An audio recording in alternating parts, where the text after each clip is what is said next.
मैं राजा मान सिंह कछवाहा, आमेर का महाराजा और उस युग का योद्धा हूँ जहाँ तलवार से अधिक कठिन था सही निर्णय लेना। इतिहास ने मुझे कई नाम दिए, पर मेरी असली पहचान मेरे युद्ध, मेरे संघर्ष और मेरा स्वाभिमान है। मैंने युद्ध केवल शक्ति से नहीं, नीति से जीते। अफगान सरदारों और विद्रोही सूबेदारों के विरुद्ध मैंने अनुशासित सेना और रणनीति से विजय पाई। बंगाल और बिहार के अभियानों में मैंने मार्ग काटे, रसद रोकी और निर्णायक प्रहार किए ताकि अनावश्यक रक्तपात न हो। हल्दी घाटी में मैं महाराणा प्रताप के सामने खड़ा था। वह युद्ध मेरे जीवन का सबसे कठिन था, क्योंकि सामने कोई साधारण शत्रु नहीं, स्वतंत्रता की ज्वाला थी।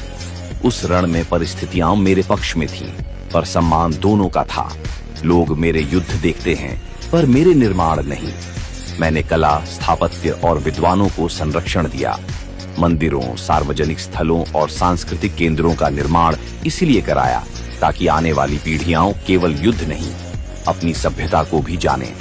मेरे राज्य में साहित्य और शिल्प फले फूले, क्योंकि मैं जानता था कि तलवार सीमाएं बनाती है, पर संस्कृति आत्मा को जीवित रखती है। और फिर मुझसे पूछा जाता है, मुगलों के साथ रहकर हिंदू संस्कृति की रक्षा कैसे? मेरा उत्तर सरल है, मैं सत्ता के साथ था, पर आत्मा के साथ कभी समझौता नहीं किया। बनारस, वृंदावन और ब्रज की भूमि में मंदिरों और तीर्थों की रक्षा मेरी तलवार ने ढाल बनकर की। दरबार के भीतर रहकर मैंने वही बचाया जो बाहर रहकर संभव नहीं था, आस्था, परंपरा और पहचान। मेरा स्वाभिमान यही था कि मैं अपनी पहचान को मिटने न दूं। मेरा साहस यही था कि मैं इतिहास की गाली सह लूं, पर अपनी सभ्यता को आंच न आने दूं। अगर अपने लोगों को बचाने के लिए मुझे अकेला खड़ा होना पड़ा, तो मैं खड़ा रहा। अगर मेरे नाम पर प्रश्न चिन्ह लगा, तो लगा रहने दिया, क्योंकि मेरा लक्ष्य नाम नहीं, भविष्य था। मैं राजा मान सिंह कछवाहा हूँ।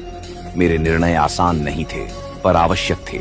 मुझे केवल धोखेबाज या गद्दार कहकर मत देखो। मुझे उस योद्धा की तरह देखो जिसने समय के सबसे कठिन युद्ध, धर्म, सत्ता और स्वाभिमान के बीच को जिया और निभाया।